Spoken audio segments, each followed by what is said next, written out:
आपको सच्ची कहता हूं, आप ऐसे निराश मत होना कि इतने दिन हो गए अब भी काम आता है।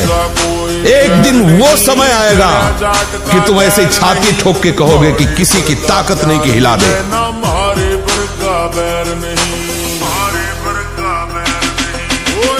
एक परिवार था जो बकरा और मुर्गी इनको घर में लाता और काट करके खाता। उनके 3 बालक थे, एक 4 महीने का था, एक 3-4 साल का था और एक 12 वर्ष का था। वो रोज देखता 12 वर्ष वाला ऐसे वो में कर रहा, उसको काट रहे हैं और फिर वो बनाया जाता, खाया जाता। तो एक दिन अपने छोटे भाई को ले गया, उसकी बुद्धि खराब हुई, वही गड़ासा, और उसने कहा चलो खेलते हैं, पापा जैसे काटते हैं ना मुर्गी वैसे खेलते हैं। तो छोटा 3-4 साल का था, उसने हाँ छत में ले गया और चढ़ बैठा, जैसे चढ़ के बकरे के ऊपर मुर्गी के ऊपर, और बस वो काट डाला। और जो काट डाला तो चीख निकली तो वो अपने छोटे बेटे को नहला रही थी जो 4 महीने का, और वो छोड़ करके भागी ऊपर।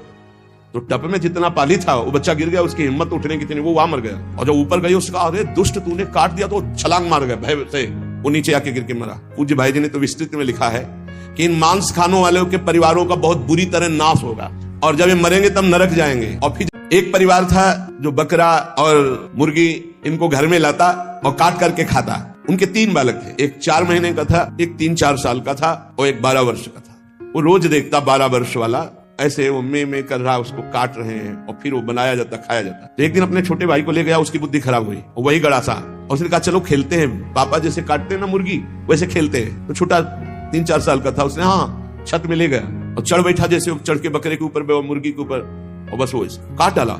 और जो काट डाला तो चीख निकली तो वो अपने छोटे बेटे को नहला रही थी जो 4 महीने का, और वो छोड़ करके भागी ऊपर।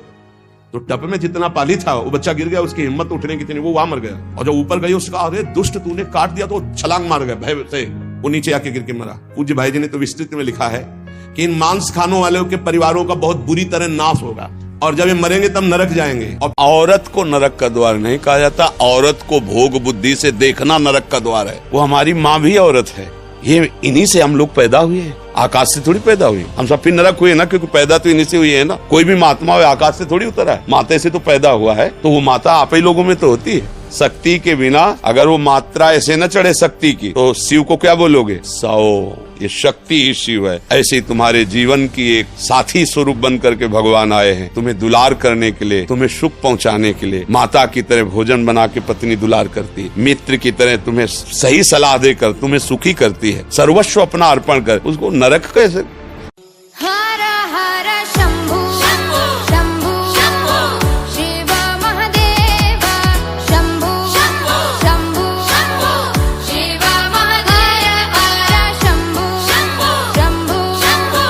कितना भी बड़ा रोग हो जो किसी और औषधि से न खत्म हो रहा हो, और नाम जब किया जाए और संकल्प कर दिया जाए कि ये रोग ठीक हो जाए, तो हरिनाम औषधि से बड़ा असाध्य रोग भी ठीक हो जाता है। बोले कर लो अपनी किडनी ठीक, बीमार तो हो आप।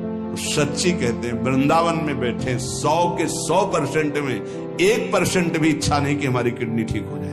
इससे बड़ा साक्षी हम नहीं दे सकते, क्योंकि वृंदावन हमारा प्राण सर्वस्व जीवन है। 1% 100 में नहीं कि ठीक हो जाए। जैसे चला रहे वैसे चलाओ, अब इससे हमें ठीक होने का तात्पर्य नहीं।